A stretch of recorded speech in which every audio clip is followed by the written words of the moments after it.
Hey, just a brief warning before we start. Today, this episode contains some fairly graphic depictions of self-harm and suicide.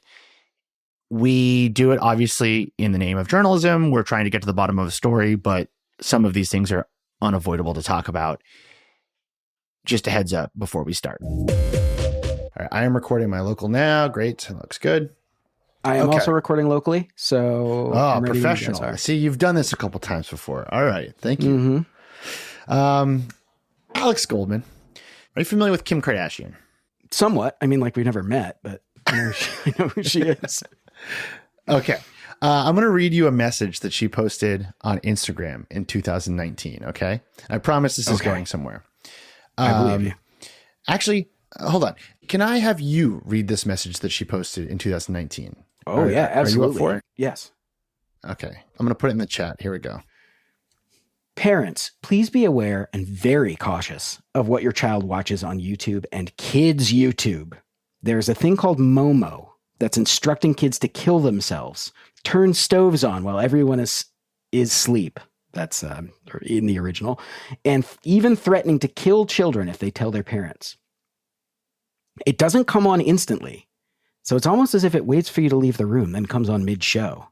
It's been seen on Peppa Pig, Lol Doll, Those Surprise Eggs, and a few others. Continued the post, which originated on Facebook. There's also videos of cartoons doing sexual things, violent things, and they may look innocent enough at first glance, but trust me, they aren't. Please pay attention. At YouTube, please help. You nailed it. You nailed that. That was great.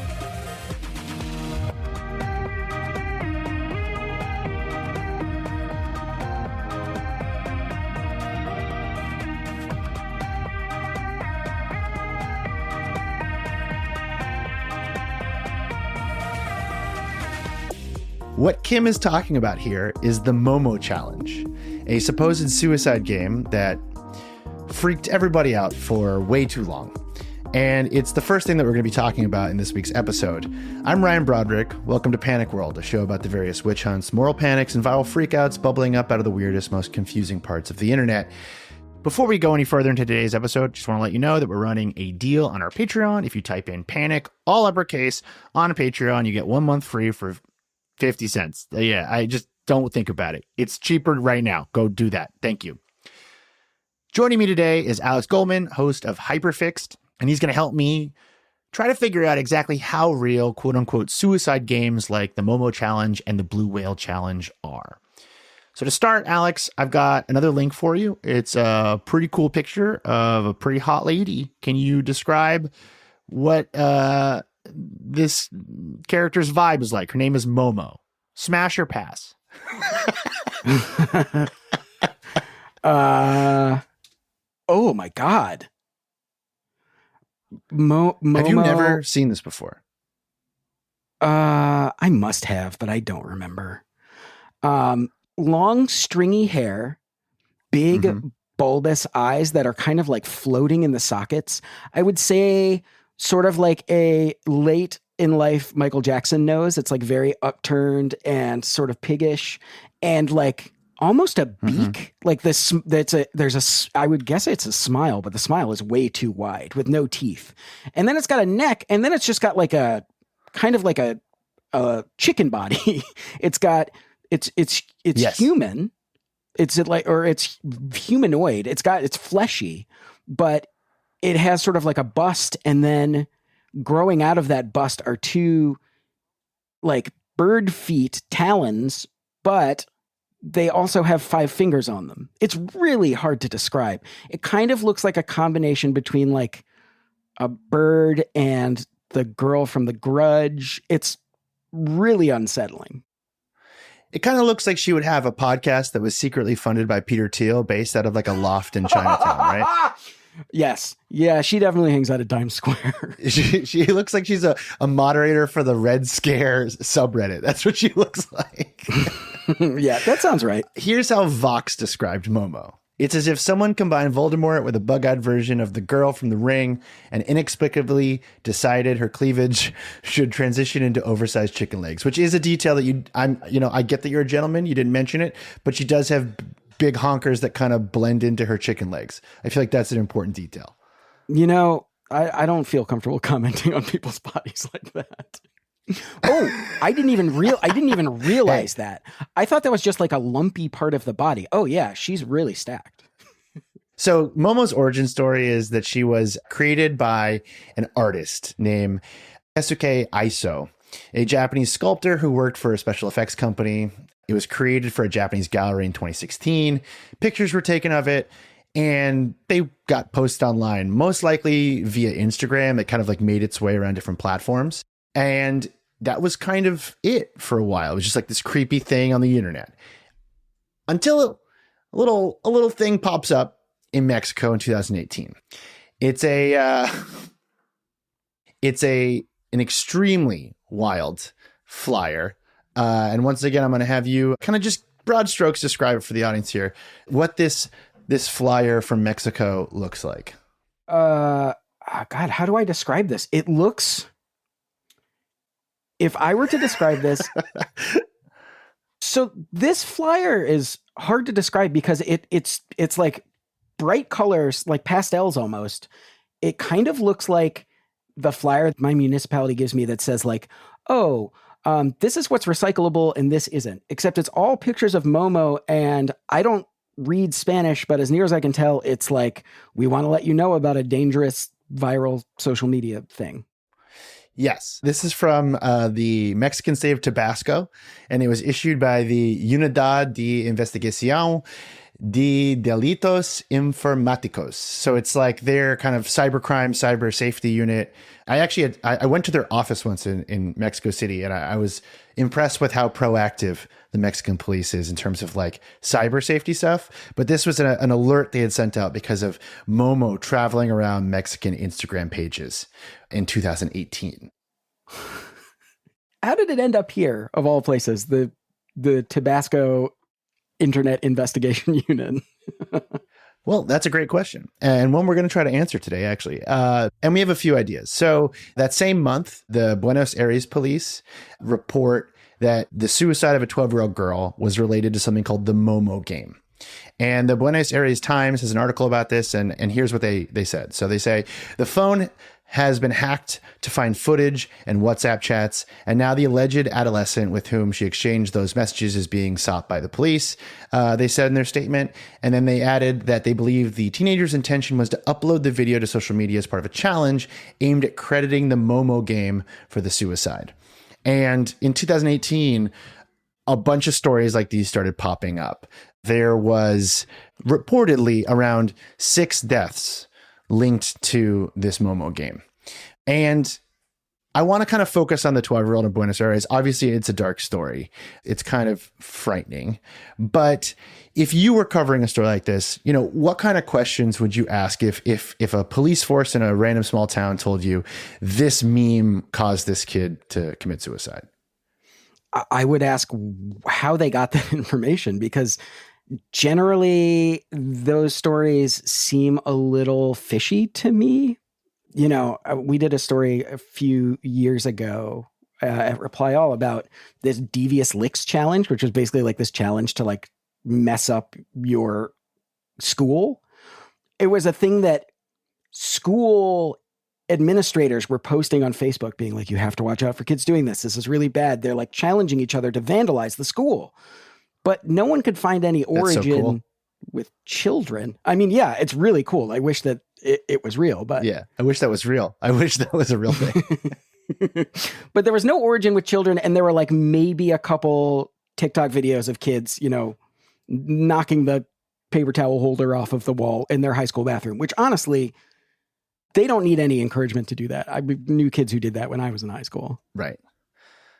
And I think Americans are a little more attuned to the way these stories spread than they used to be, thanks to things like Black Lives Matter, where you had like police reports just being published without any sort of questioning by the media. But for a lot of countries, I think there is sort of this feeling where it's like, okay, the police reported this, so that's immediately news, and we publish their side. And then if we get around to it, we might figure out what actually happened. But the police are sort of the point of first contact, especially in certain countries where that is legally required. Like in a lot of countries, the media have to be a form of stenography for a police statement, which I think is how a lot of these stories begin.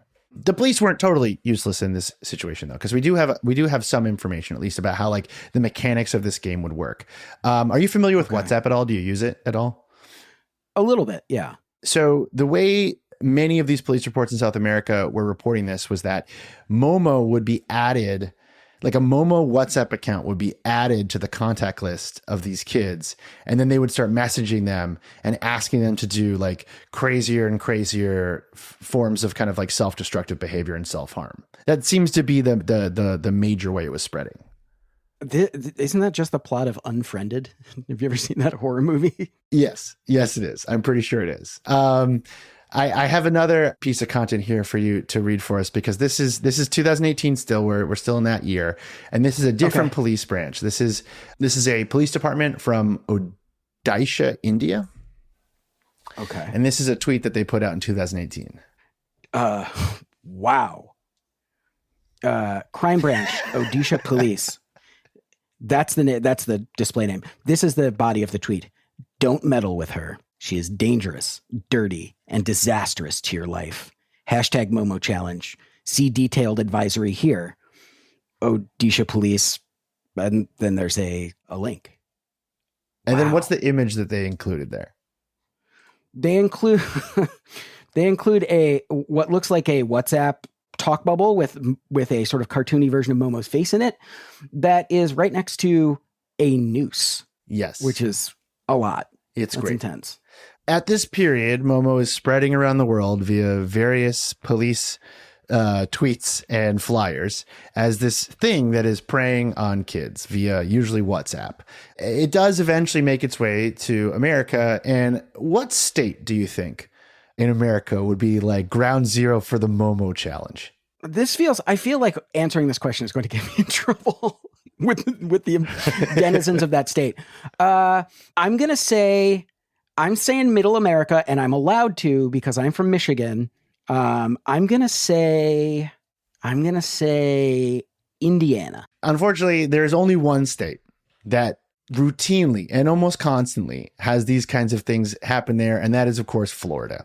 I should have. That was foolish of me. Yeah, once you hear it, you're like, of course it's Florida.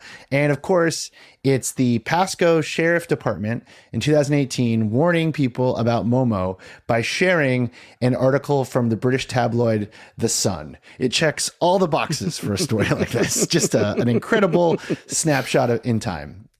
I guess like the question I would kind of have for you at this point is, what are the police trying to accomplish by like leaning into this sort of like, low level internet hysteria? That honestly, maybe I'm foolish, but I wasn't sure that there was necessarily an agenda there. I mean, to me, it sounds like the way that people are often afraid of the internet, that it's just this incredibly powerful place full of people who can perform dark arts on our children if we're not paying a lot of attention, like a sort of moral panic. But I don't know what specifically they would be playing into, and I am fascinated to find out. I think many of these panics start with a genuine grief, but people become conspiratorial because truly awful things happen and we can't always make sense of them. But on the other side of the coin, you have teens who are having fun with genuine horror and playing around with dark themes on the internet. And when those two things collide, the end result is, well, mass hysteria. By August of 2018, the Momo challenge is actually like genuinely spreading online. It's going viral, as the kids would say. And largely thanks to a YouTuber with an incredible name called Repzilla.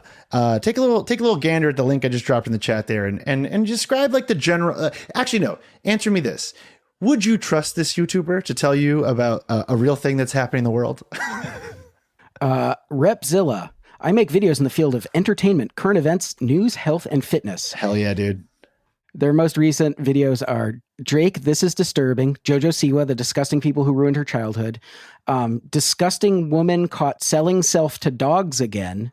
The worst father on TikTok. What the fuck? Oh, best part is all of those videos you just mentioned are tagged as fundraisers, which I think is like it's like a growth hack he's doing. Just noticed that. I think it's like some kind of like algorithmic booster he's been put on there. This guy is not good. I'm going to just say my personal opinion is that this guy is not good. And we found a Reddit thread entitled The Fall of the Pretty Goth Boy Repzilla, which reads, Repzilla was a huge catfish. Repzilla has tweeted things like, I don't like black people, and apparently harassed a pregnant, mentally unstable woman. He constantly throws friends and fans under the bus and always wants to be the victim. So anyways, this is not like a reputable source of journalism, but unfortunately his video about Momo goes very viral. Are you surprised by that? I mean, no, I'm not, but I guess I'm surprised that he's such a scumbag, because if I were the Zilla of reputation, I would assume that I would be the best. I would have the best reputation. Yeah, you'd think that the journalism ethics of Repzilla would be better displayed here. But unfortunately, because of the way the American media ecosystem operates, now there's like a hook that like can start moving its way up the chain. And that's exactly what happens, because right after Repzilla picks it up, we've got Inside Edition. I just sent you a link to the Inside Edition clip on the Momo challenge. Check this bad boy out. A new viral challenge that may have caused at least one person to take their own life. Oh wait, they're interviewing Repzilla on here for the so-called Momo game, according to the Buenos Aires Times in Argentina. I believe that this needs to be brought to awareness so we can like talk about it and get other people knowing that what exactly they need to look out for. Shane Andrews is a vlogger from Georgia who, quote, exposes the truth and uncovers the internet's greatest mysteries on his Repzilla channel. He says he's tried Momo. I was met with some violent images and text messages that I cannot show, but the messages were scary. They said that they knew personal things about me, which they could not possibly know. Because Repzilla is now an expert in the Momo challenge, a thing I think he discovered about 2 days before Inside Edition. I'm baffled by this guy's accent. Is he Australian? What is happening there? His voice, he sounds like he's an Australian from Dallas, Texas. Yeah, that's exactly right. It sounds like an Australian Southern accent. Yeah. So this video is probably the thing that like really, really blows up the Momo challenge in America. It currently has 2.2 million views. And, you know, obviously it's not super reputable, but it doesn't really matter, especially in this point, you know, in 2018. How would you describe the internet in 2018 for people who weren't alive for it? How would you say it differs from the way things work now? People were more credulous about stuff like this. If they got it from a source they considered reputable, they would be totally down to believe this, I feel like. And I don't know that people would do that the same way now. But maybe I'm being foolish. I think the order is different too, where it's like this would be bubbling up on TikTok. And absolutely. Like, Inside Edition wouldn't be the start. It would be like the end. You know, like that's when all the media organizations would kind of pile in. But another example of how this is traveling around at this point in 2018, this is another YouTube video. So this is, we're going to watch the first like minute or so of this. So this is a YouTuber named Sam Golback. I'm going to try to FaceTime Momo and see if she's real. Oh, she read it. She read it. I love watching an American try to use WhatsApp. It's very funny. Oh yeah. Yeah. He's trying to figure out the basic mechanics of the app. I am deleting my freaking number. Oh, God, guys. So recap, I called 5. One of them responded in Spanish and then it kept declining all my calls. And all the other ones were the same exact Momo picture. So obviously they're in use. Obviously they know what they're doing. These people are out there making their contact pictures, these scary sculptures, and some of them are texting kids, like me.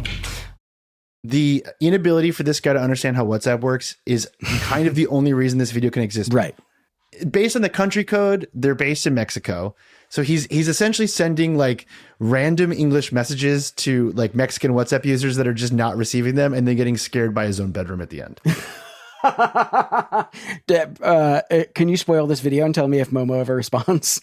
Momo does not respond. No, not in a way that means anything. But it doesn't mean anything because this video received 2.3 million views. Oh my God.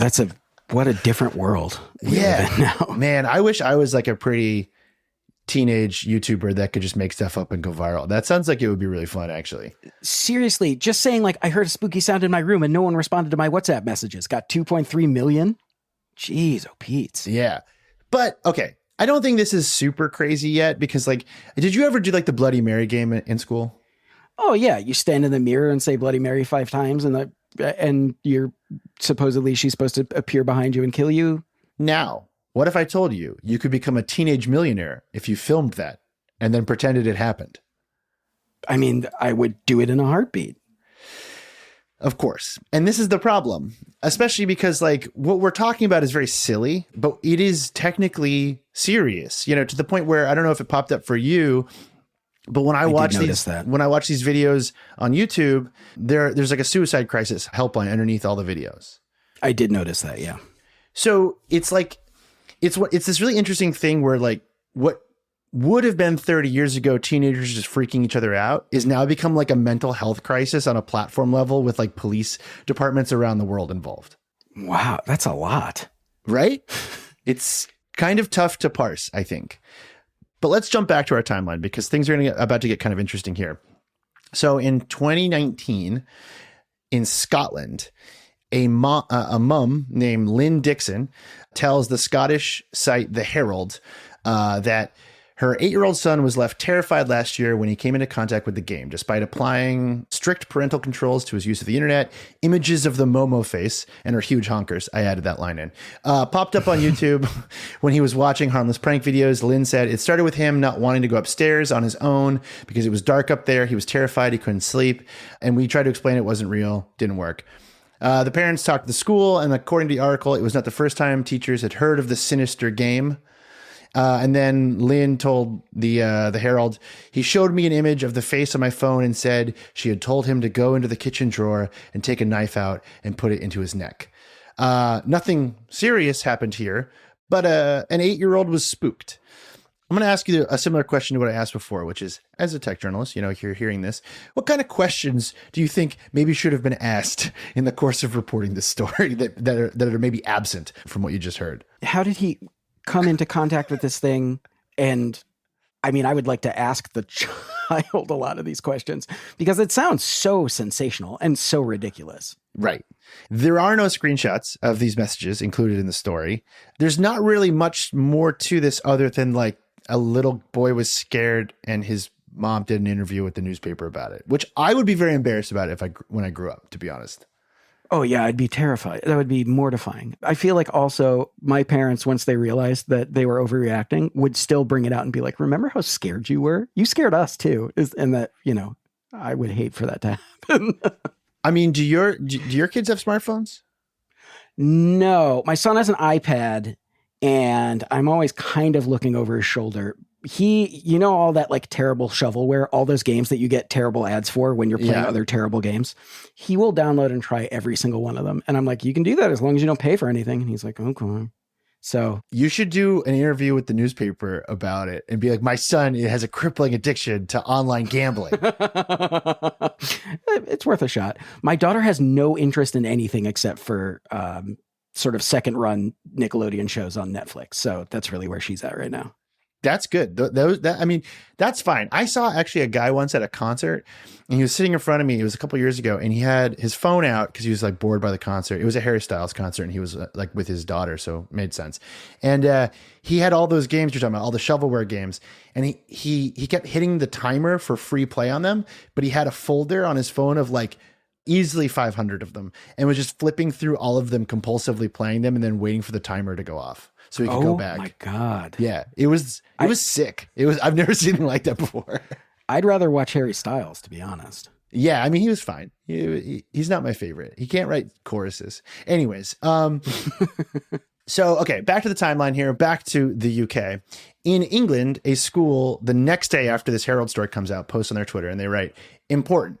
We are aware that some nasty challenges, parentheses, the Momo challenge, are hacking into children's programs. and they appear midway through kids' YouTube, Fortnite, Peppa Pig, so they can't be detected by adults.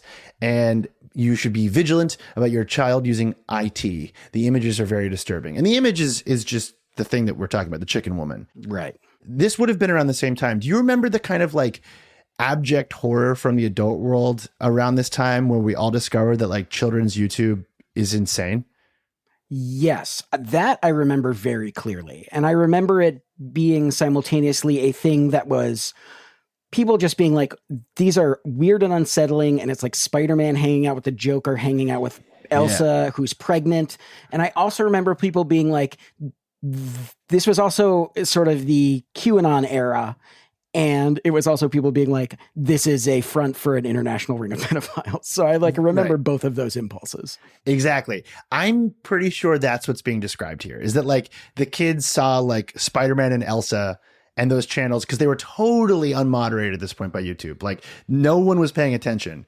And I think this was sort of a symptom of that larger issue at the time. That's my guess. Got it. That makes perfect sense. Right. And so the next day is when you get Kim Kardashian putting out her warning about Momo. And you also get academics sort of entering this. So Mary Eichen, she puts out a statement, Dr. Mary Eichen, who says, as a cyber psychologist, which, by the way, I think we should both be referring to ourselves as cyber psychologists. I think that's pretty cool. That's like very cyberpunk, actually. I like that. Not to discredit her. I'm sure she's fine, but cyber psychologist is a cool term. As a cyber psychologist, she says, my argument is that every abnormal criminal or deviant group can send links online and can target those who are vulnerable, such as children. This behavior, encouraging children to harm themselves, is evidence of sadistic, if not psychopathic intent. And then we have the Irish news site RTE putting out a story about it where they're quoting a charity called Cyber Safe Ireland. And they're saying that children are being contacted by Momo. This is like full on moral panic around the world. But it's just like it's like if I were a teenager on the internet, I would get a Google Voice account and I'd be texting my friends and being like, it's Momo. Woo. Here's the best part. That RTE article I just quoted from about Cyber Safe Ireland has a really interesting line in there, buried in there, which reads, however, the charity said it has not seen any evidence of cases in which the challenge has harmed children in Ireland. Let's go! Yeah! Yes! That's so good. So yeah, we got Kim Kardashian, we got the entire country of Ireland, we've got schools across the UK. Finally, Snopes does look into this, and they write, it may primarily be a product of bullies and pranksters latching on to a handy mechanism to goad and torment vulnerable youngsters rather than an intrinsic part of a particular social media challenge. Also, we should just say, like, internet demons aren't real. Like ghosts, there's no ghosts on the internet. Like, I feel like we can just clear that one up. Like, the children aren't being haunted or like brainwashed. It's not real. Yes, it's not real. Yes. It's not real. But I can name you a dozen horror movies in which it happens, but in real life, yeah, it's not happening. And the chips start to fall really fast here because, like, once Kim Kardashian calls out YouTube, they freak out. So they look into it, and then they tell the Daily Dot at the time, look, we haven't seen any evidence of any children's content on YouTube promoting Momo. I also think there's a possibility that, like, maybe these parents hadn't set the iPad safety features correctly, and these children were just like out in open YouTube watching Momo videos. Like, I think it's very possible. Totally possible. I don't have the safety features on mine, and I'm just waiting for my son to see something that will change the course of his life forever. Yeah. Oh, cool. You're performing a mild social experiment on your kid. That's cool. Hold on. I should say, I grew up that way and I turned out fine. I'm a podcaster.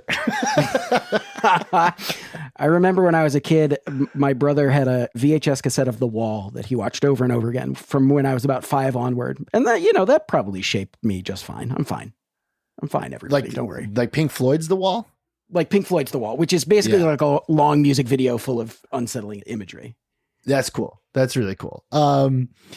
Here's a really good example, though, of how this whole thing has spread, right? The way the Momo challenge is sort of getting picked up constantly. So this is an anonymous mom from West Houghton in the UK who told the Bolton News that she was picking up her kid from school one day And she'd been told by the teacher that someone in the school made the children cry by telling them that Momo was going to go into their room and kill them. And the kids were all talking about Momo. They all got freaked out. And then she went on her school's Facebook page and she posted, "So I have one frightened little boy and some deep concerns about the kids in this school. Parent controls are as tight as they could be." I'm sure. "And this shit slips right through. So if you have a child, it would be well worth it to open up a dialogue about idiots online and try to get ahead of this." And that's all this is. I really do think it's like parents do not understand how parental controls work on various devices or understand how YouTube works. And children like to scare each other because children are little demons. Oh, yeah, totally. My son, actually, one thing that he's been exposed to that he doesn't even let me say the name of out loud is Siren Head. I'm sure you're familiar with Siren Head. I'm not familiar with Siren Head. What is Siren Head? It's like a big skeleton with like sort of necrotic flesh on it that has 2 storm sirens for a head. And it's so unsettling to my son. And whoops. Yeah. I mean, welcome to like Lovecraftian horror beyond your comprehension. Like, it's pretty cool. To close the loop here, in terms of like the suicides in other countries outside of the US and the UK, the Criminal Investigation Department in West Bengal in India did look into this, and they were kind of investigating reports of 2 teens who had committed suicide because of the Momo challenge. And what they discovered was that it was, quote unquote, far-fetched and devoid of any evidence. that doesn't surprise me. That sounds right. Yeah, that sounds right. They went further and they said, "So far, the game has not claimed any victim, nor has anyone approached us saying they have even played the game at all." Which I think is like really great. It's really nice that all of this was for nothing. Although there was one real tangible thing that did happen here, which is the original sculptor who made Momo, Keisuke Iso, did destroy her. He said that she was rotting, which brings up a lot of more questions for me, honestly, about like what Momo was made out of. But apparently, yeah, the sculpture was falling apart and he decided to destroy it.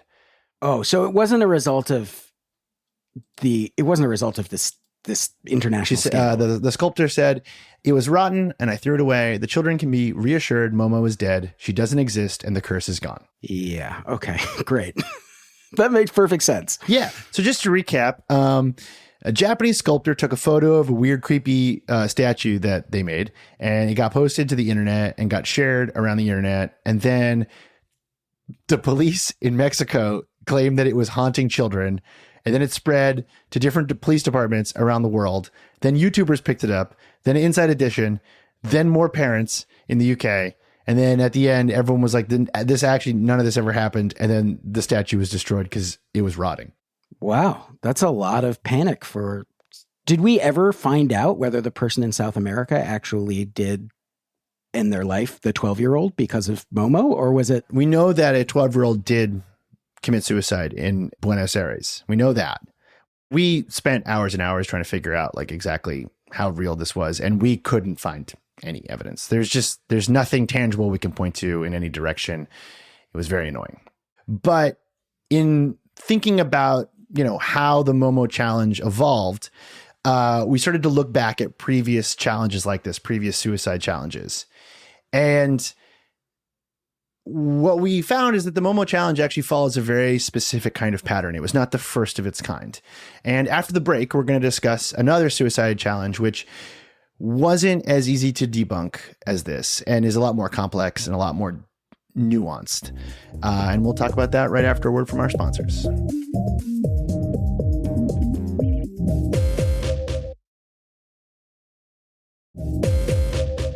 I want to shift gears now and talk about an earlier suicide challenge. This one's called the Blue Whale Challenge. And before we get any further, I just want to let our listeners know that this is going to be a bit of a darker story. Unlike Momo, which was largely silly and kind of dumb, this one did result in some real deaths, and we're going to be talking about sort of how those events played out. But to start, I mean, Alex, do you have any context here? Have you ever heard of the Blue Whale Challenge? No, this one's totally new to me. Oh, really? Okay. So the Blue Whale Challenge happened a few years before in 2015. There's been kind of like, were you a 4chan guy? You can be honest. Were you a 4chan guy? I wasn't really. I was a something awful person and then kind of went straight to Reddit. So like, To be clear, you're talking about the website, not a descriptor of your own personhood. You are somethingawful.com person. a bit of both, but yeah. But so you probably know the term like an hero, right? You're going to an hero. Oh, yes. I know that. That is it's sort of an internet shorthand for a person who is going to end their own life. Which very darkly, if I remember correctly, was coined because someone was going to like commit suicide and become a hero, but they put a typo in it. And so it's like kind of an incredible statement of like, I'm going to an hero. Like I'm going to become an hero. So like these things have been around for a long time. A bunch of lonely people on computers sort of goading each other into self-harm. It's a decades long tradition at this point. But in 2015, the internet was kind of different still. We hadn't really kind of globally connected. And do you know kind of anything about like the way Russian internet operates? Like, do you know about like vContact and stuff? Very little. I know that that's sort of like a Russian Facebook type site, Yes. But beyond that, I don't really know. So one of the kind of like odd quirks about Russian internet is like they, you know, up until at least the war in Ukraine, they had pretty much unfettered access to Western platforms, but they had their own that were quite popular. And vContact is where the Blue Whale Challenge kicks off, which, you know, is not totally separate from the rest of the world, but it is like very isolated. Like an American is not going to be on vContact or what it's called sometimes VK. But on VK until 2015, a meme, a trend starts to spread. And the BBC describes it like this. Wake up in the middle of the night or watch a scary film, but day by day, the tasks grew more sinister. Stand on the ledge of a tower block. Cut a whale into your arm. The final challenge, a demand that the user kills themselves. And what they're describing is quite similar to Momo, where, you know, you would text Momo and you'd get like different escalating challenges. The Blue Whale is exactly this. You'd be on VK, you'd be on vContact, and you would get messages to sort of like goad you into committing suicide. Okay. Do you have any thought about why it would be called a whale? Like, do you have any theories about why it's called the Blue Whale Challenge? Honestly, I don't. I have no clue. So there's a couple popular theories, but nothing totally substantial here. So there's a Russian emo band called Lumen.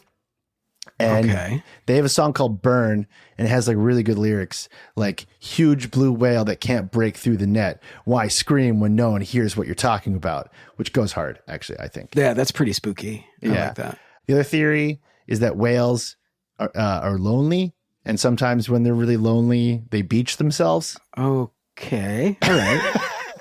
I guess.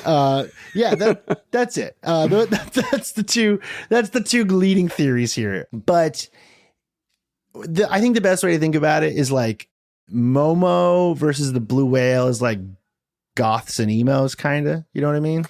Yes, I do know what you mean. Yeah. So the Blue Whale is like a more intense version of like the Hot Topic thing that comes later. And it really kicks off with a 2016 article by Novoya Gazeta, which is sort of like a mildly sensationalist, but fairly reliable, at least sometimes, Russian news site. And I'm going to send you their first big story about the Blue Whale Challenge. And if you could just pop that bad boy into Google Translate and read the headline for us, because it's pretty good. I mean, it's wild, actually. Okay. Death groups, 18 plus, children are treated systemically and methodically on social networks, step by step, pushing them to the last line. How can parents recognize impending trouble? Yeah, wow. It's just a story called literally Death Groups, which is like wild. Death groups. What would you compare this tone to with like American publishers? I guess American news sites would publish something like Death Groups, and it would have like the big ultra wide splash image or something. It feels like a Fox kind of vibe. It does. It feels like there's like a lot of moral panic stuff or like social panic stuff at Fox, or like grown up Facebook groups, basically. Those are the two things I'd think of. Right. The important thing about this story is that it comes up with a number that was going to be reported everywhere else after this story. So it claims 130 teenagers committed suicide due to the Blue Whale Challenge. Wow. Okay. That's quite a claim. Yes, it is. The article reads, people somehow learned to cope with giant radioactive waste dumps, which I think is a Chernobyl reference, but having moved partly to the internet, they brought them here too. The children followed the adults and mistook the swamp lights for light and lost their way. They breathe in these landfills and they then pass away. This dump is a huge community of numerous groups on the social network VKontakte, pushing children towards suicide. But who are these people? Spiritual monsters, maniacs, sectarians, fascists? This is the first question that immediately arises.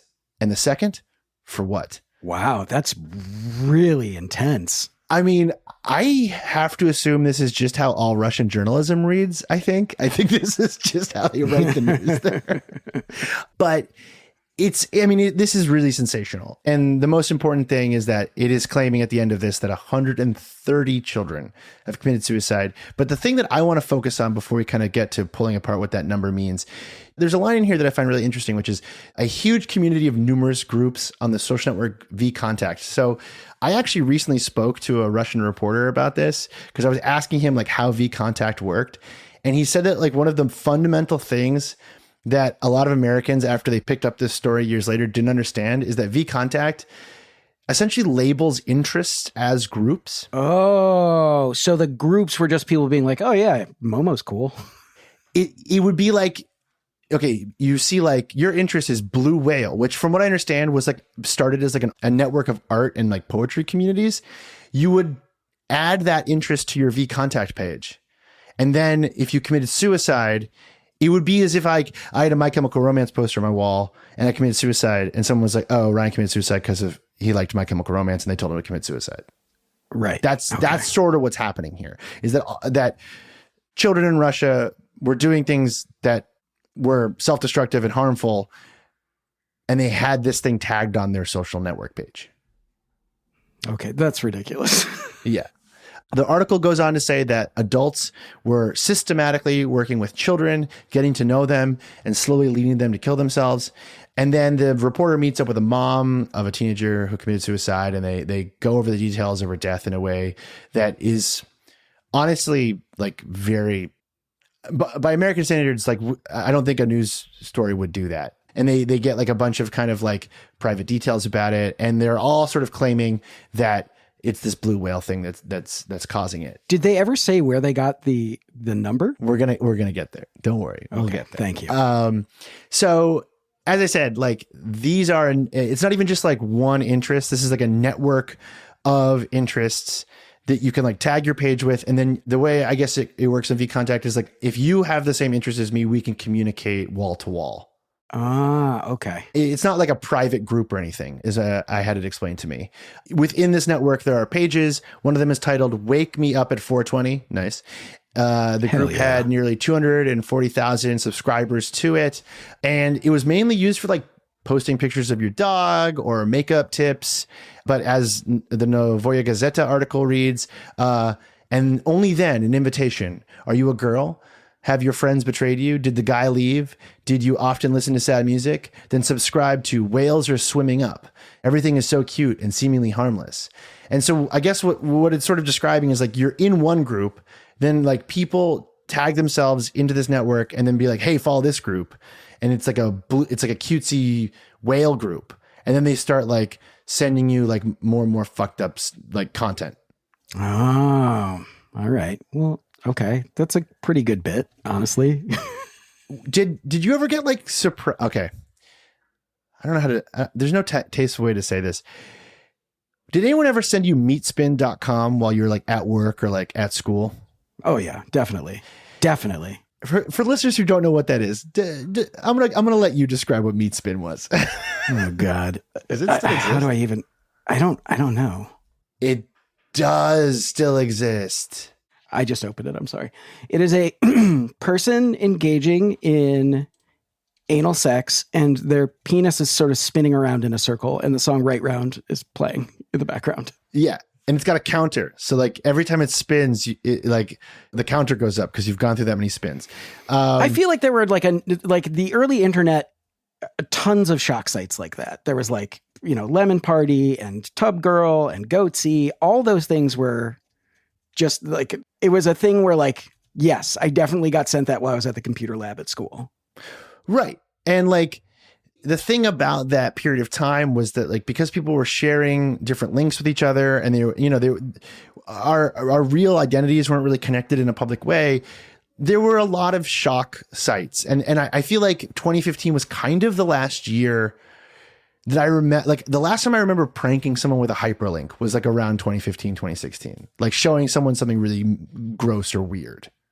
Right. Well, yeah. I still kind of do it, but I think there was a cultural shift happening where people stopped doing that as much. And I think that's kind of what's happening here is like you kind of bait kids into following this like cutesy art page, and then you start getting like weird messages. So the article speaks to another mother of a daughter who committed suicide, and they talk about how the teen, had the symbol of the Blue Whale Challenge like in her bedroom, and that the users of these communities like catch on that these suicides are somewhat connected, and they like make them a big like meme inside the group, which is, I feel like something like you still see on like places like 4chan with like Elliot Rodger absolutely. and stuff, right? Yeah, yeah. In this kind of situation, like how do you know like what's the chicken and what's the egg? Like is this the media making the Blue Whale spread, or is it the Blue Whale user? Like which side of this do you need to catch on, or does it even matter? The whole like 4chan QAnon thing, like I feel like QAnon started as like almost a joke. Like the first person who was doing it, was like, oh, it'll be funny to say all this stuff, because everything on 4chan was like a prank. Everybody was trying to make each other laugh and like outdo each other in terms of like ridiculousness and offensiveness and so on and so forth. And then once the normies find it, once the people who like don't have the context of the website find it, that is the moment when it spins out of control. Right. You know what I mean? So I do blame the media and the parents for just not knowing when things are a bit. Yes. It is sort of like willful context collapse. And like, I get it. Like if your kid commits suicide, like, and you're then asked by a reporter why, and you have the ability to say like, oh, it was this other thing that like this like alien entity that came to town and like convinced them to do it. Like I get the psychology there. What I don't get is how like Novoya Gazeta can write this article and then conclude with this line. I'm going to read it to you. We, of course, could not carefully study all 130 cases of child suicide over the past 6 months. But we are ready to name a dozen cases when school children, for example, took off their jackets before taking their last step out like into the cold to die or to jump, before they jumped off, a roof or something. And the reason they note that is because in these V contact groups, there's like one of the lines was like, before you jump, you must take off your jacket, which could be read as like an instruction, or it could also just be like kind of an inspirational quote. Like all of this stuff is so nebulous. Oh yeah. Right. But we will come back to the 130 number. Remember that, because it's very important. Now, though, we're in like full moral panic. It's beginning to spread outside of Russia. A governor of a Russian state compares the challenge to ISIS. Remember them? They were so hot back then. They might be kind of a problem now, apparently, after what just happened in New Orleans. We're still getting information there, but back then they were banging. Back then they were out of control. They were banging back then. Hey, we're going to isolate that and use that to promote this episode. Sounds great. Alex Goldman. ISIS was banging. Okay. So it starts to spread outside of Russia. It goes across Eastern Europe. It goes to Brazil. In 2017, 2 U.S. deaths are associated with the game. The BBC covers like the death of a 16-year-old girl, and they write, it was only later when her family had learned about the Blue Whale Challenge that they realized the significance of the meter-high paintings of a whale that she had finished at school shortly before she died. Huh. Okay. So that sounds pretty solid, huh? Yeah, it's irrefutable. There might be other reasons for her drawing a whale at school. I can think of a couple, but yeah, that's pretty irrefutable. The Washington Post picks it up with the death of a 15-year-old, and they write, Isaiah Gonzalez's family says their son was definitely involved in the Blue Whale Challenge and was sending friends pictures of the completed tasks. It talks about satanic stuff and stuff like that, and my son was never into that, the dad told the Washington Post. They blew it off like it was a joke, and if one of them would have said something, one of them would have called us, he would have been alive, the sister added. I mean, that's really sad because those parents are trying to find a reason and something to blame for their poor kid. But yeah. It reminds me a lot of the Satanic Panic in a way, but almost in the reverse, where it's like, even with all of the kind of boundaries that have been broken down with cultures and subcultures and pop culture over the years, we're still trying to reverse engineer why kids who are in a bad place mentally would gravitate towards like darker media, and then trying to be like, that dark media is why they're in a bad place. Like, I grew up like playing punk music and listening to like really heavy extreme music, and it felt really good because I felt really bad. It wasn't the other way around, Absolutely. Absolutely. When Columbine happened, all of the discussion was about how Doom had caused it and not about, the underlying reasons. Doom was such a hot topic. I couldn't believe it because it was not even a game I was really that into. And I was just like, why Doom of all things? And it's because they made a Doom WAD, like a custom map of their school, which yeah, sure. That makes sense that they would do that, but that doesn't mean that it was like a training ground. That was all the media talked about for a long time. That and Marilyn Manson. Right. And I had totally forgotten about the Doom connection to Columbine. And like, that's not Doom convincing them. They had to hack Doom to do that. Like it's the opposite. And kind of like with the Momo challenge, now that this thing is beginning to spread, many people are kind of bringing up these things that we're bringing up, which is like, does this stuff stand to scrutiny? So in 2017, Sky News publishes an article where they talked to a college student who supposedly did the challenge.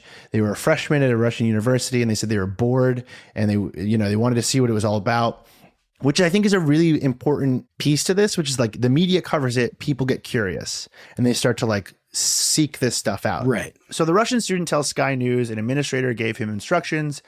As I understand this, the person that leads someone through a blue whale challenge calls himself, quote unquote, the administrator. That's like the term inside the game. Got it. So the admin gives him instructions like, tell me how you want to die. You should watch horror films all night, which, I mean, those two things I do on dates. Like, to me, I'm just like, that's normal for me. But the college student says they start psychologically manipulating you. It's very professionally done. You become a bit of a zombie. And then he said that as he completed the tasks, the admin would say, like, if you complete them faster, you'll become happier. And then finally they got to number 9, the task number 9, and it said, jump from the top of a 20-story building in Moscow. And that's when his parents intervened. He bought a plane ticket to Moscow, and his parents found out. And then they found out that he was like posting a bunch of suicidal content all over VK, and they called the police and detained him. Which, okay, okay, I get it. I'm glad like they intervened. And looking back, the student said, I didn't feel like I needed to kill myself. I felt I needed to complete the task. I only had this thought in my head that I needed to complete the task. I deal with a lot of, I take one of my kids goes to a therapist, and anytime we talk to the therapist about anything extreme, he says, they're always like, oh, that's just him trying to express something he doesn't have words for. And, I tend to believe that much more strongly than people are actually just running around being crazy suicidal because of Momo or whatever. Yeah, I don't think it's this thing where the media we consume, whether it's online or traditional, has no effect on us. That like we can all agree that you can get put in a bad mood by, I don't know. I've done like reporting on terror attacks, and I know that like, for weeks afterwards, after going to the scene of a terror attack and then coming home, like I don't feel good. Or even if I'm like watching a terror attack from a newsroom, even like I don't feel good. Like that is real. I also think that a lot of times you seek that stuff out because you already don't feel good. Yes, that's a really good way to put it, actually. Yeah. I think most journalists seek that stuff out because they don't feel good. By this point in 2017, Radio Free Europe is investigating the Novoya Gazeta article. They try to track down a bunch of former challenge participants, and they find a really interesting detail, actually, which is that when you try to leave the game, you start to get threatened with like extortion and blackmail. Huh. Okay. Yeah, it's very interesting. So one participant received a message saying, your mother won't be able to reach the bus stop tomorrow, which scared this user because her mother does commute by bus, but I also feel like that's kind of an easy thing to guess in Europe. Like I feel like most moms commute by bus. But after that initial scare, according to Radio Free Europe, things petered out. A dozen or so ex-participants told the outlet that they would like fake self-harm for the Blue Whale moderators. So they would like find like already posted images of self-harm and like send them back. Oh. So a lot of the images of people harming themselves were just kids basically pranking the people who were putting these on. This is where it gets really interesting because it's like everyone involved is kind of lying to everyone else. At this point, like we're at peak hysteria. People are trying this game because it sounds like cool and spooky. Now we're getting like genuine bad actors who are coming in to try to like extort you or blackmail you. One kid said that 3 of the administrators demanded to be sent 200 rubles, which is around like $3. And he just blocked them. And then that was the end of it. That doesn't seem as spooky as it could be, I guess. It starts to feel a little less spooky by this point. This is also where VK starts to step in and starts banning the hashtags. That's smart of them. Took them long enough. Right. And once again, it's like Momo where like, the platform finally intervenes because everyone's losing their minds, which is, I think, probably in this case good because, I mean, unlike Momo, based on what we can see, the Blue Whale Challenge became like a genuine lightning rod for like bad actors who were kind of figuring out that they could use this to be bad actors online. Like QAnon, actually, like you said. Yeah, that makes perfect sense. So Radio Free Europe made a fake account pretending to be a 15-year-old. Over the course of a week, they tried to participate in the game. And here, read through this back and forth here. This is a short little back and forth from the fake account that Radio Free Europe was running in one of these. Okay. So they get a message from the curator, which it says, you carry out each task diligently and no one must know about it. When you finish a task, you send me a photo. And at the end of the game, you die. Are you ready? And then the journalist says, and if I want to get out? And the curator says, I have all your information. They will come after you. Yeah. That reminds me a lot of those spam emails people were getting, which were like, hey, we recorded you jerking off, and we're going to send it to your family unless you pay us a ton of money in Bitcoin. That's exactly right. And I think I have to wonder how many of these users realized that their VK or Facebook account was attached to their accounts. So like if they wanted to guess things about your life, they could just use that. Right. In this instance, the Radio Free Europe fake account was told to scratch the symbol F58 into their arm. And so they just photoshopped it and then they got blocked, which I think is kind of funny. That is pretty funny. You were curious about the 130 number, which I think is the big thing. Like, how did this happen? The BBC eventually went back and tried to like re-report all the Novaya Gazeta stuff. They spoke to a Russian journalist who said the idea of 130 deaths kind of all stemmed from one grieving father. Interesting. Yeah. So his name is Sergei Pestov.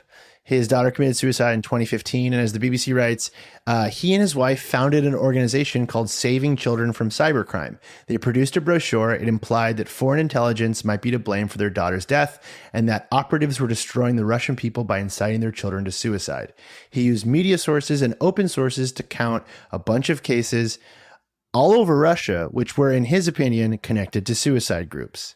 And that number was 130. Yeah, I mean, it's just it's like this very sort of, it's this circular thing where everyone is lending legitimacy to everyone else by repeating things that they just find somewhere. Right. Which, if you finally get to the very bottom of it, it's like a dad who just counted all the suicides in Russia in a given period and was like, yeah, this all looks right to me. Read my brochure. This is all Blue Whale. I don't want to dunk on this guy because, like I said, I understand that the tough thing about these stories, is that everyone is operating from a very emotional place. Right. I know I can't imagine being super rational if one of my kids died from suicide. Like I can imagine thinking that I am doing something important or thinking that just repeating that number is allowing me to do something important. It gives people a sense of agency when they feel helpless. Right. Exactly. The BBC's conclusion on all of this comes from an interview they did with Alexandra Arkhipova, a professor in folklore studies at the Russian State University for Humanities. And when her and her colleagues entered these groups that were supposed to be part of the Blue Whale Challenge, they found a very important detail that we have not covered yet, which is that the curators, as these people are called, like the administrators of the game, they were around 12 to 14 years old. Oh my God. How did they even find that out? Just by looking at their VK profiles? Seems like it. The BBC writes, far from being manipulative adults, all the curators seem to be kids who had read or heard about the game. In fact, Arkipova's research suggests the challenge might not have ever really existed in a substantial way before the Novoya Gazeta article was published. That's crazy. And that's the thing. That's the same thing with that Devious Licks challenge. It's like the warnings about the problem create the problem. Right. It's totally circular logic. Everyone involved is like trying to make sense of this thing that is like not something you can really make sense of. Like in this case, like suicide is one of those things where I think there's just a desperate need for answers that do not exist in most cases. Right. So yeah, at this point, it feels not real, but this did lead to arrests. And after the break, we're going to be talking about people who actually did go to prison because of the Blue Whale Challenge.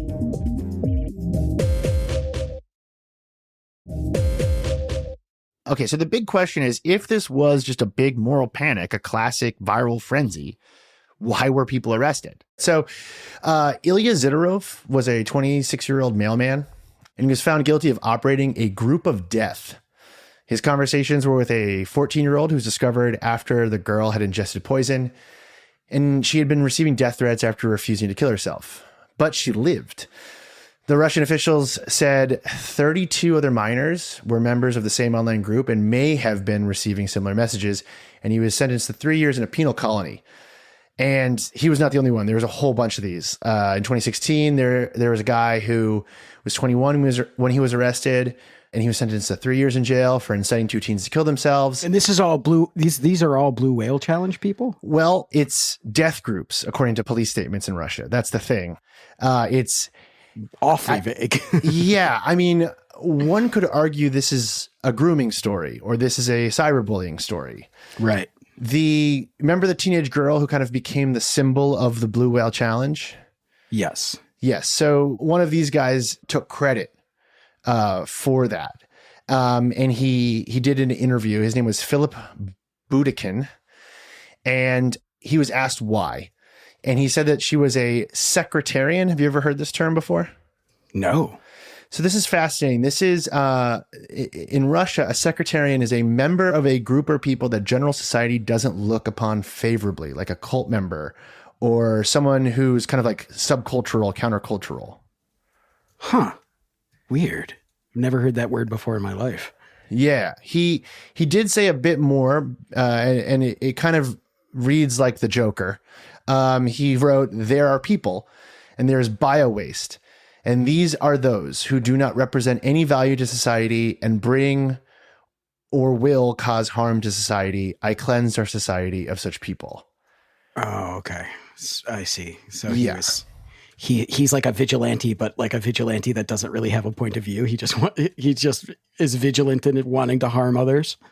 Well, hold on. You might notice a theme here really, really soon. So he went on to say, on February 17th, 2016, I met a girl. She suffered. We started talking and went on Skype. In the second session, I put her into a trance and started learning about what she was doing, and I didn't like it at all. I decided that, I need to get rid of such people. I don't like people who bring pain to other people or harm to society. She was a Satanist. So this is made up. This person's making this up. Well, I think that's one interpretation. I also think there's like a version of this. Okay. Knowing everything we know now, 10 years later, I think it's actually quite possible that there were genuine art communities, maybe with a blue, like the blue whale symbol goes viral. We know that like there were these groups on VK. Right. They become a hot area for teens to communicate. And you get the normal creeps and incels and cyberbullies and extortionists that go to every single Like, these people are on Habbo Hotel. They were on like Club Penguin. Like, they're hosting Twitch streams with a fake mustache and sunglasses, if you know what I mean.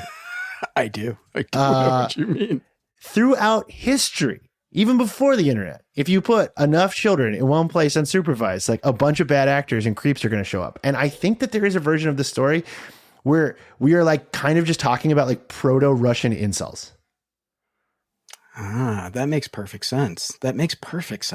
Right. To me, that all sounds very fantastical. Like, oh, I had to take like the Joker language, but then I guess, I don't know. I guess that is also the way incels talk. So that makes it very reasonable that that's possible, that that's what's going on.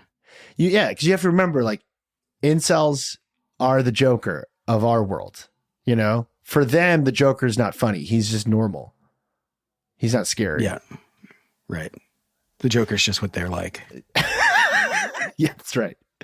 As for the 130 number that was reported in the initial article, like the thing that everyone kind of hangs on to, Philip Budikin took credit for the 130 number.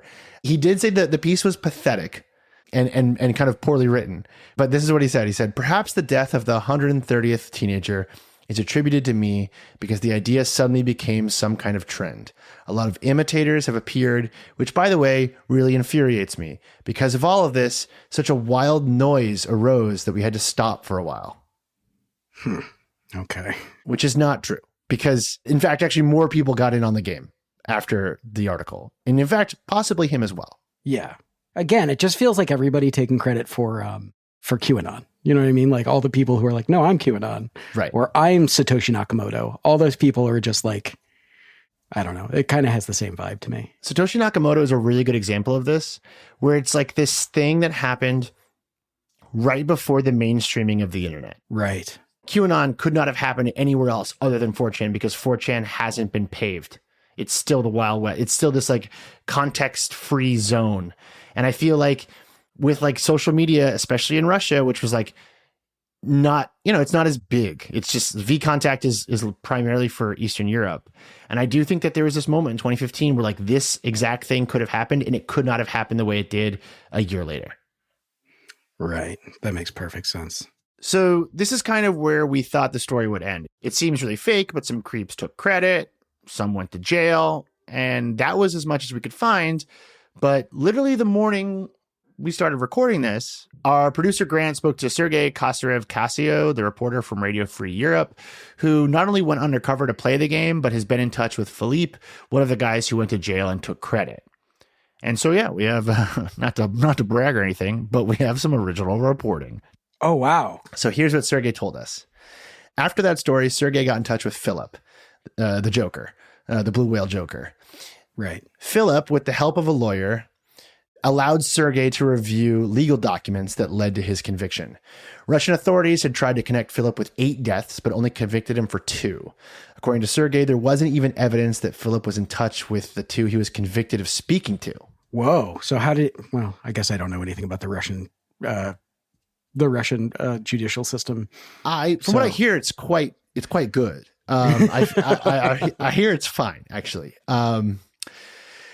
The court relied on, okay, think of like the most bananas thing for me to say next. What do you think the court used to convict this guy? Oh, gosh. YouTube videos, Twitter threads. The Novoya Gazeta article. No! Oh, just bringing it all right back into a circle. This is like, you know, the Pepe Sylvia meme of Charlie Day, you know, connecting all the red thread. It's like there's nothing at the center of it. There's nothing there. It's all gibberish. Right. So the Novoya Gazeta article comes out.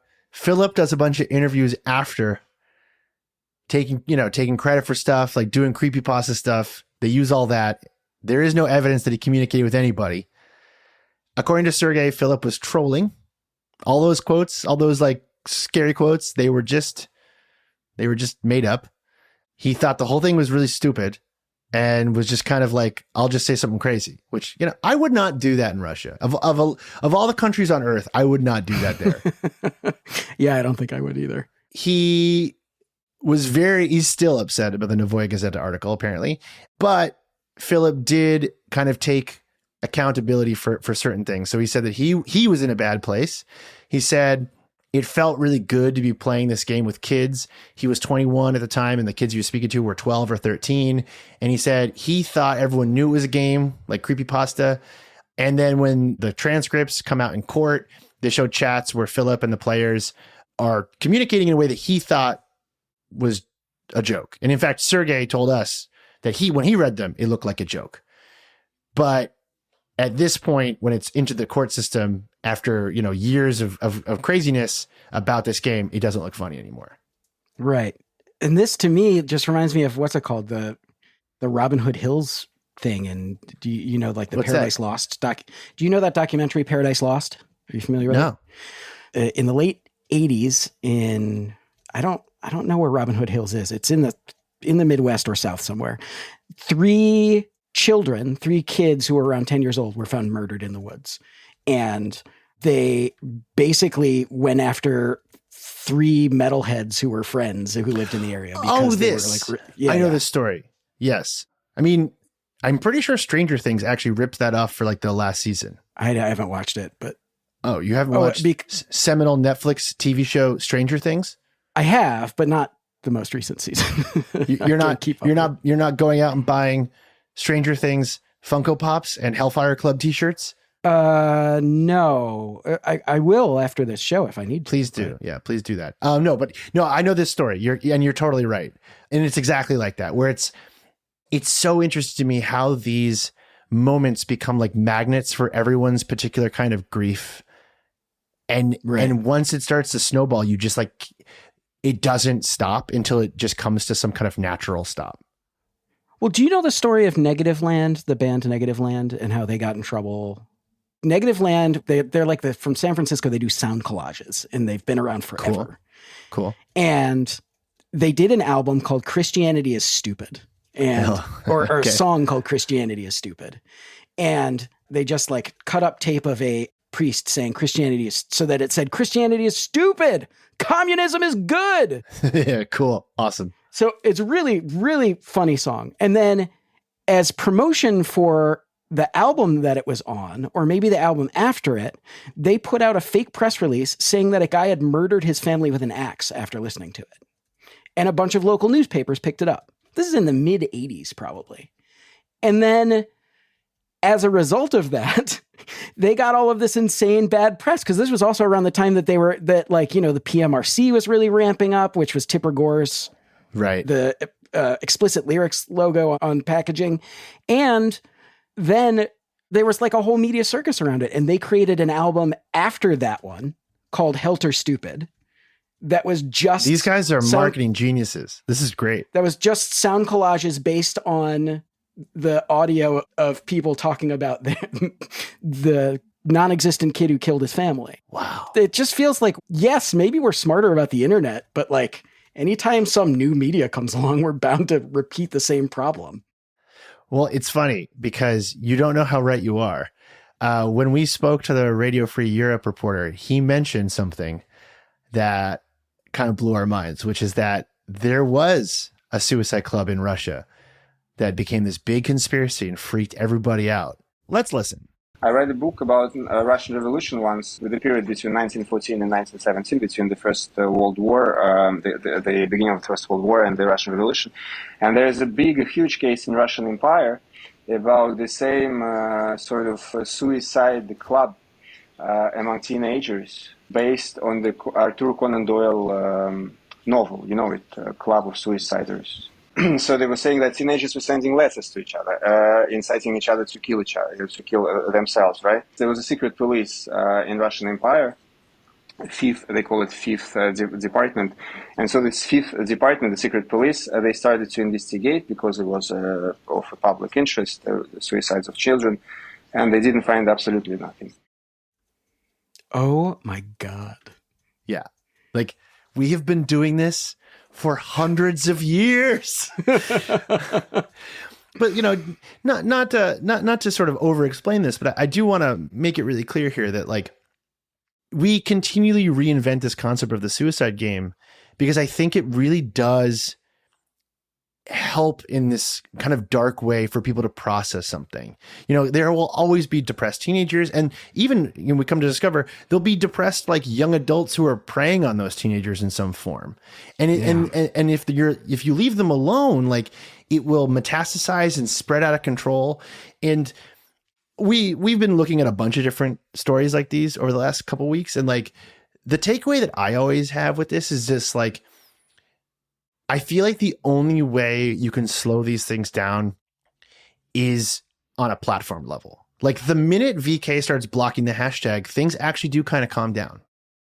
Yeah, I agree. And then like, there's also certain kinds of stuff that's been, I think, banned off of Facebook and so on that actually makes a pretty significant difference. I mean, I feel like, Alex Jones was done once he got deplatformed everywhere. Yeah. And that could have happened much earlier, but people don't want to take that step.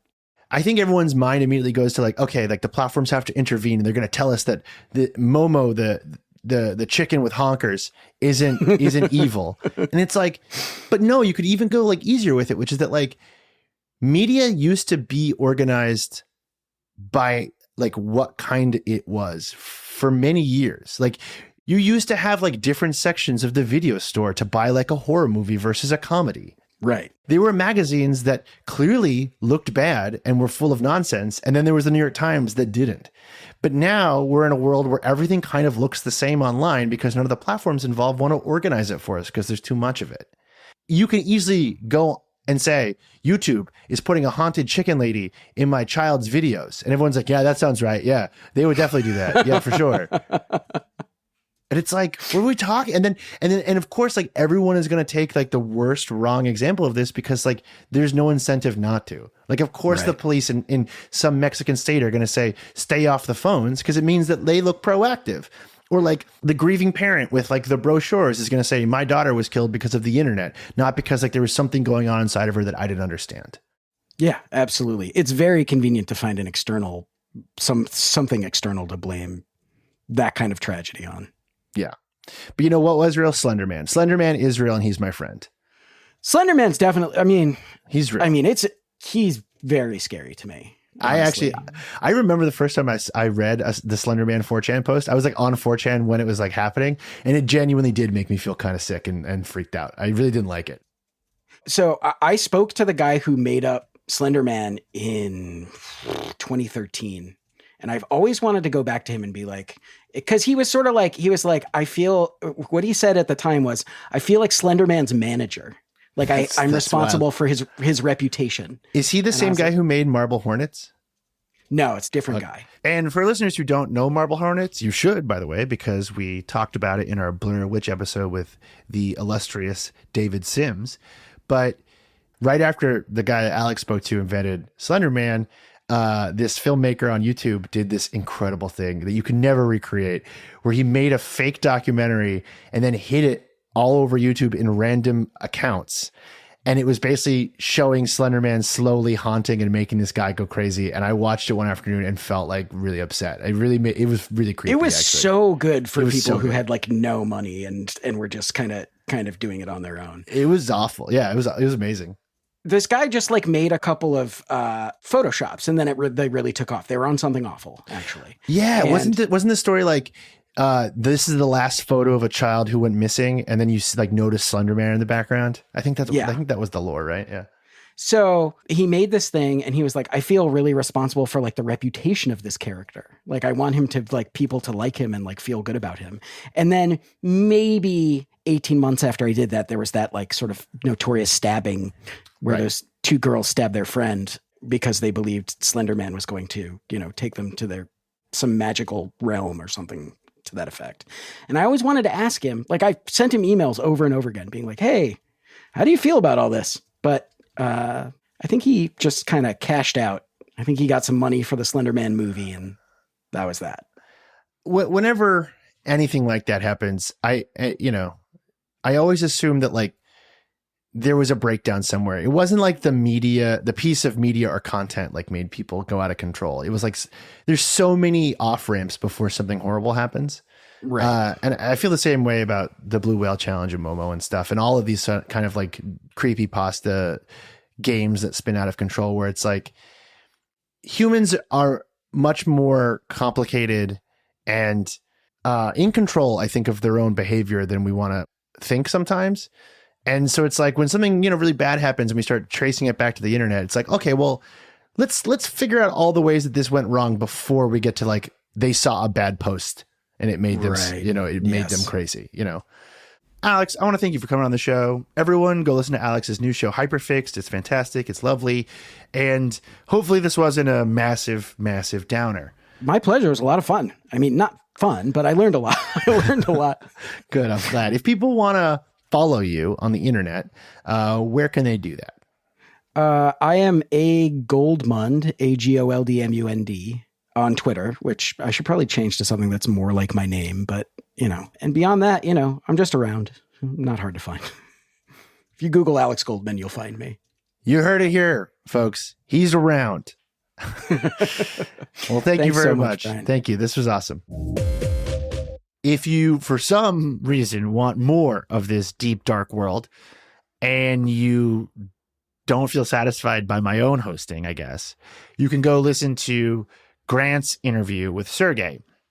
We put the whole thing on our Patreon, which once again is 90% off until February 8th. Just use the word panic at checkout in all caps. And here is a little taste of Grant's interview with Sergey to see if you feel like it's worth 50 cents.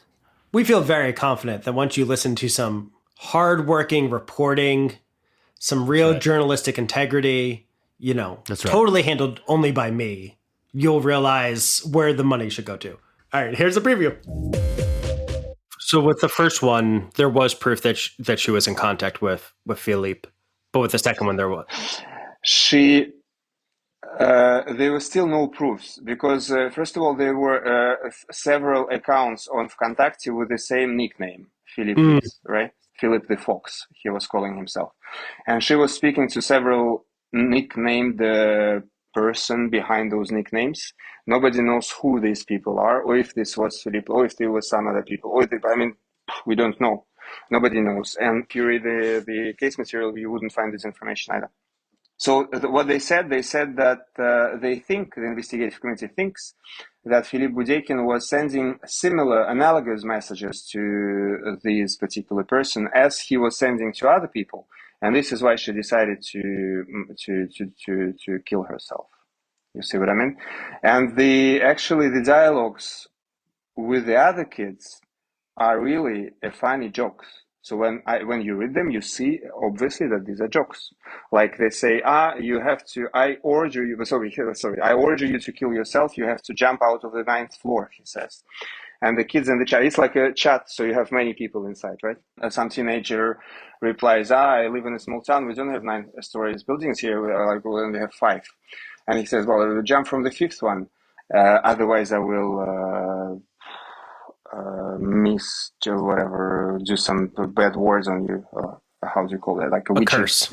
A curse. I curse you. I'll curse you. So they actually were joking with each other. Like everybody would see that as a joke, but the investigative committee decided to treat it as a real dialogue pushing towards the suicide. And the judge reads it the way investigative committee reads it. And so this is why they put the person in prison. So I'm not saying that what he was doing was a nice thing to do to children, especially that kids were like 12, 13, 14 years old, and the guy was 21 at the time, so he was adult. But then, there's no proof that he actually was behind any real suicide. And also other kids, some of the kids, they were saying during the process, and this I found also in the case materials, that actually if there were kids with real problems who were coming to speak to this Philippe Budeikin, he was trying to calm them down and to, like, when he was understanding this is not a joke anymore and the kid is really in trouble, he was trying to sort of, speak normally with this person, saying that, okay, life is not that terrible as it seems when you're 13 years old. Panic World is a Garbage Day production. It's written and produced by Grant Irving, hosted by myself, with research from the always fantastic Adam Bumas. A huge thanks to Gabby Cash for designing the incredibly deranged art for this show. And a huge thank you to Kat Rajesk, our lovely video editor. And if you'd like to sponsor an episode, you can reach out to Multitude, our wonderful partners, multitude.productions/ads. We have a Patreon, which you can find at patreon.com/panicworld. And I'd like to end this episode with an important reminder. Log off and touch grass while you still can.